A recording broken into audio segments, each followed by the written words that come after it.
What if I told you the system does not actually want to solve every problem? What if some problems are not bugs? What if war, terror, debt, borders, addiction, and now AI control are not random failures, but repeated tools of power? Not because every crisis is planned, not because every tragedy has one hidden mastermind, but because power creates a monster.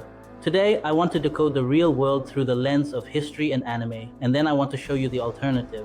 My name is Mohammed Qureshi. I am an Islamic scholar, AI researcher, and founder building a decentralized governance system.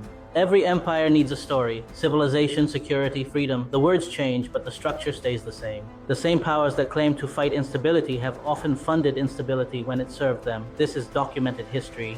If you want to understand the modern world, study the East India Company, a company that became a ruler. The colonizers can leave, but the operating system remains. The flag changes, but the clerk culture and elite distance stay. In China, Britain used opium to reverse the silver flow. When normal trade didn't benefit them, addiction became trade policy. Create dependency, call it a market, enforce it with power. This is why the system needs problems to profit from weakness. Macaulay's 1835 education policy wasn't about liberation. It was about creating intermediaries, a clerk factory. The old system needed compliant workers. The future needs builders. Our education should feel like a world-building game. Many modern borders were shaped by empires. People are born inside walls they didn't choose, taught a history they didn't write. The cycle of hatred keeps us fighting each other instead of asking who profits from the wall, who sells the weapons. During the Cold War, the US backed Afghan mujahideen against the Soviets. When proxies mutate, it becomes blowback. Iraq was destroyed over a lie. The premise was false, but who pays? Not the decision makers, but the ordinary people. Geopolitics is architecture. Powerful states protect interests, energy routes, oil, bases, not local freedom. From Sudan's gold to Congo's cobalt, the clean products of the rich world often have a dirty colonial supply chain.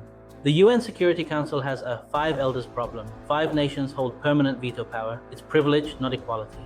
AI is the final fork. It can be the ultimate tool of control or the greatest public assistant in human history. We need public AI and blockchain, not crypto hype, but public memory and transparent people-owned governance. I built my own Jarvis to prove it. If one person with AI can multiply their ability, a community can multiply its intelligence. We are building the crew. If you understand the mission, comment crew. This is our real life One Piece journey. Let's build.